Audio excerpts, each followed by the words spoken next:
কালকে তো আমরা পুরো বিকানিরটা ঘুরে নিয়েছি। তো বিকানির থেকে আজকে আমাদের যাত্রা হচ্ছে জয়সলমীরের দিকে। তো এখন মর্নিং প্রায় 7টা। তো সকাল 7টার সময় আমরা বেরিয়ে পড়ছি জয়সলমীর যাওয়ার আগে আজকে ফার্স্ট হচ্ছে এখানে একটা প্যালেস আছে, যেটা হচ্ছে গজনেল লেকার প্যালেস। তো সেটা আমরা ভিজিট করব। করার পর সেখান থেকে তারপর আমরা আমাদের নেক্সট ডেস্টিনেশন জয়সলমীর। আপনারা ভারতবর্ষের দেশ গেট থেকে এসছেন ঘুরতে, তারা লোক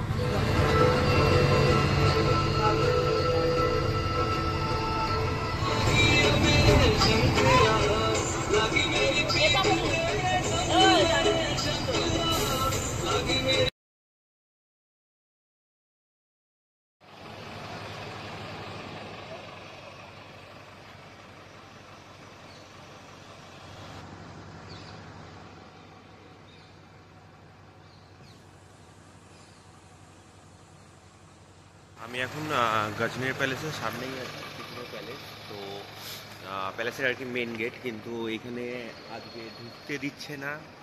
আমার খুবই ব্যাড লাক, কারণ এটা একটা ওয়ান অফ দ্য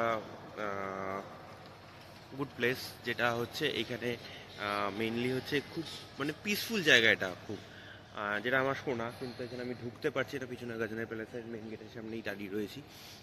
অ্যাকচুয়ালি গজনের প্যালেসটা বানিয়েছিলেন হচ্ছে রাজা গঙ্গা সিং। উনি বানিয়েছিলেন এটা ব্রিটিশ রাজের টাইমে, যেই টাইমটায় ব্রিটিশরা এখানে আমাদের ইন্ডিয়াতে রাজত্ব করছে। তো সেই টাইমে এটা মেনলি বানানো হয়েছিল হচ্ছে হান্টিং প্লেস, মানে এখান থেকে শিকার করতো ওনারা।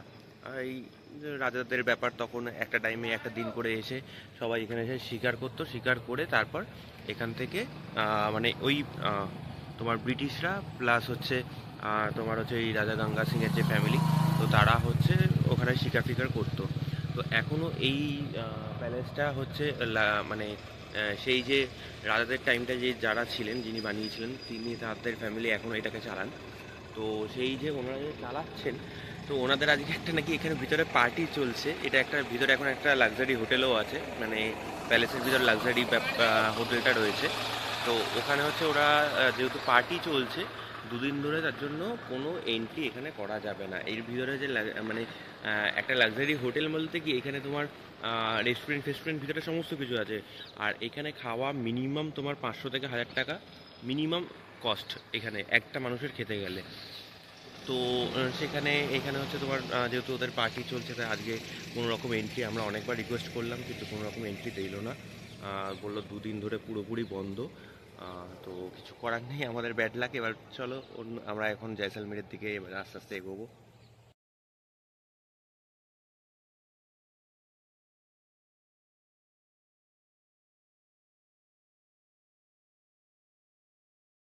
এসছিলাম হচ্ছে জয়সলমীরে ঢুকেই ফার্স্ট জয়সলমীর ওয়ার মিউজিয়াম আমার পিছনেই। এটা হচ্ছে আর্মিদের মিউজিয়ামটা, পুরো আর্মিরাই বানানো। তো সেই জায়গাটা সেইটা আমরা আজকে ফার্স্টে কভার করব। এবার জানি না ভিতরে কতটা কি শ্যুট করতে দেবে, বা ফটো ভিডিওগ্রাফি হয়তো অ্যালাউ নাও করতে পারে, কিন্তু কি ব্যাপারটা আমি হয়তো এসে ইনফরমেশনগুলো আপনাদের দিতে পারবো। ঠিক আছে। তো এইখানে হচ্ছে টিকিটের কিছু প্রাইস আছে। টিকিটের প্রাইস বলতে টিকিটের আপনি যদি এমনি ঢোকেন তখন হচ্ছে 60 টাকা। ঠিক আছে। যদি অডিও ভিজুয়াল রুমে ঢুকতে চান তাহলে 40 টাকা।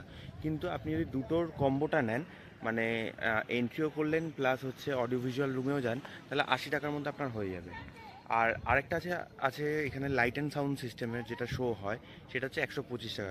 এবার এই তিনটে যদি আপনি আবার একসাথে করতে চান, তাহলে আপনার 150 টাকায় পুরোটা হয়ে যাবে। তো এইরকম এদের কম্বো আছে। তো 2 রকম কম্বো রেখেছে, কম্বো 1 কম্বো 2, বেশ ভালো লাগলো।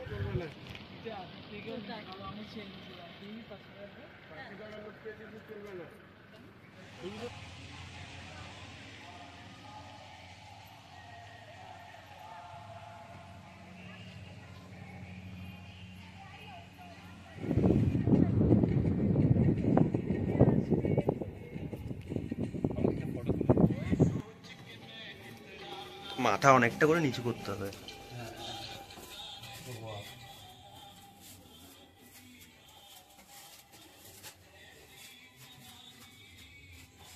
পুরো অন্ধকার তো।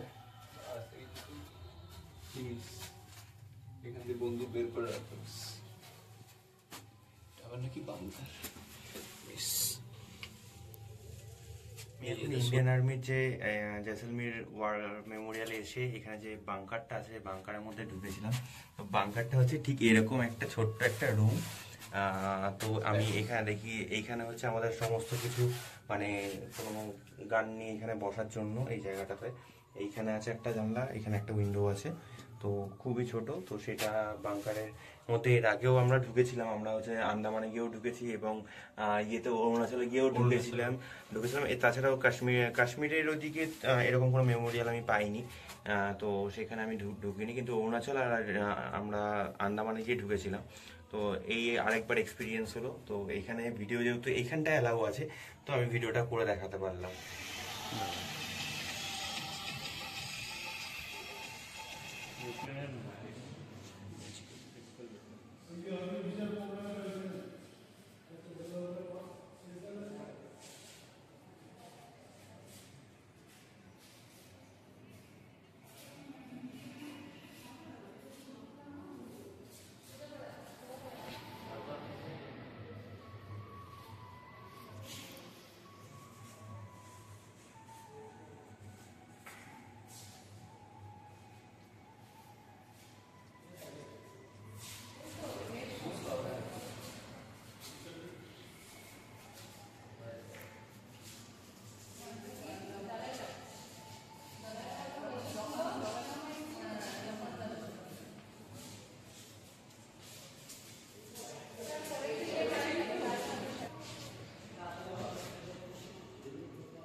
পিছনে এইখানে হচ্ছে ওই অডিও ভিজুয়াল রুম আছে এইখানে, এবং ওইদিকে হচ্ছে আর্মিদের বিভিন্ন শপ রয়েছে। কিন্তু এইখানে একটা প্রবলেম হচ্ছে শপে, যে তুমি যদি কিনতে যাও তোমাকে মানে ক্যাশে কোনো পেমেন্ট হবে না, কোনো রকম ইউপিআই পেমেন্টও হবে না। যা পেমেন্ট করা সব ক্রেডিট কার্ড বা ডেবিট কার্ডে তোমাকে মানে কার্ড পেমেন্ট করতে হবে, বাকি কিন্তু অন্য কোনো রকম পেমেন্ট করা যাবে না। আমি ভেবেছিলাম একটা জ্যাকেট নেব, হুডি টাইপস, তো হুডি সামথিং কিছু নেব, কিন্তু দামটাও হিউজ। কিন্তু ঠিক আছে চলো, আমি একখানা কিনবো ভেবেছিলাম। কিন্তু এখানে কোনো রকম ক্যাশ বা আমি তো ভেবেছিলাম ইউপিআই দিয়ে মানে অনলাইন পেমেন্ট করে দেবো, ঠিক আছে, কিন্তু কোনো রকম কোনো পেমেন্ট করা গেল না। যাই হোক, তার জন্য আমাকে আর কিনতে পারলাম না।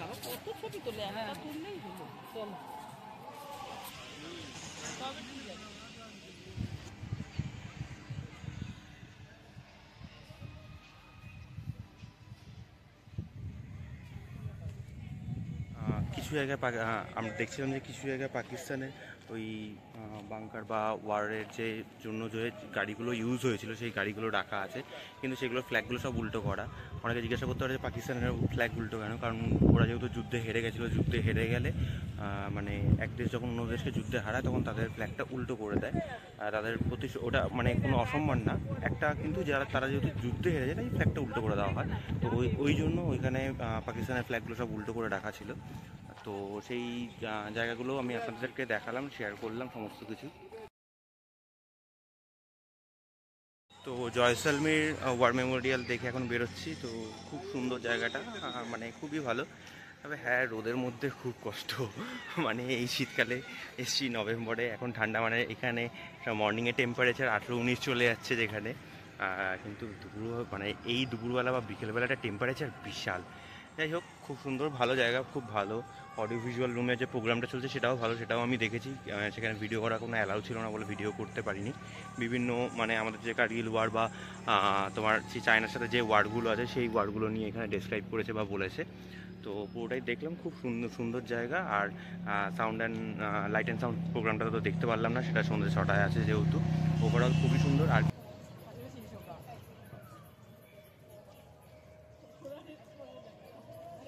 আমরা এখন মানে এই হোটেলে চেক ইন করার পর গাদেসাগর লেক পাশেই পুরো আমাদের হোটেল থেকে মিনিট 5 মানে 300 মিটার মতো দূরে।